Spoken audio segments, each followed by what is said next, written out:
Weddings, a day on the minds of many since a young age. The dress, the dancing, the music.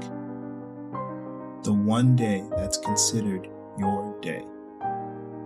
A day that everyone comes around to celebrate you, and hopefully the joy attained from your union. Presently, there is more emphasis on a beautiful wedding than a beautiful marriage. But do we really understand what a beautiful marriage entails? I once heard a story about a man who married the girl of his dreams. Though he knew her past and her downfalls, he still chose her.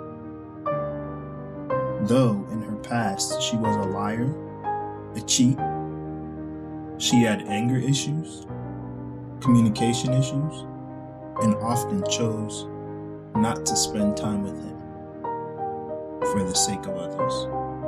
He still chose her. He married her with the hope for growth, knowing full well there's a chance she'll still choose herself in the marriage, acting in her own ways to what he knew her to be fully capable of. Once married, like most marriages, he began to see evidence of these old flaws coming back. And when they did, he waited patiently, time and time again. Though painful, he waited. He waits because there's no greater pain for him than not having her. Though he knows she's lost in these actions and ways that she knows are not right, he chooses her. Though tired, he realizes his commitment and endures on. But he asks himself, how long must it be like this? When will she ever realize what she's doing to me?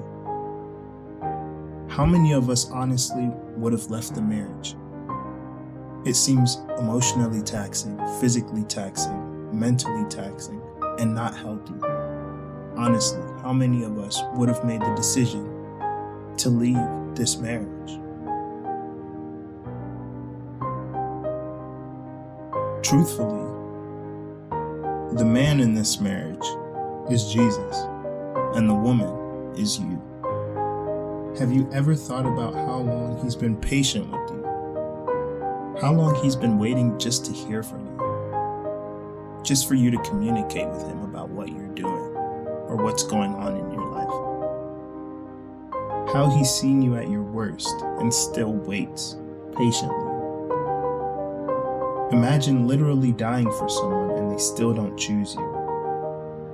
This is the kind of love that marriage takes.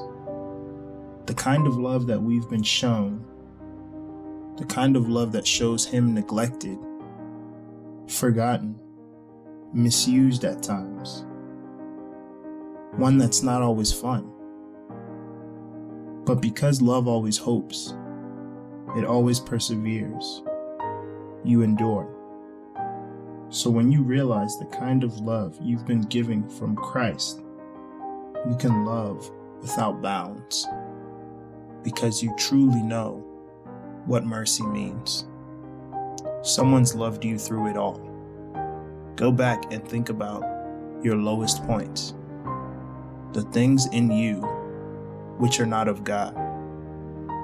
And time again, he's welcoming you with open arms. He's accepting you at whatever point of your life that you're in. That's what selfless love is. That's what marriage love is. So ask yourself, do you exhibit this kind of love for your husband, for your wife? The love that you've been given as a bride of Christ and still misuse? Can you exhibit this same love for someone else?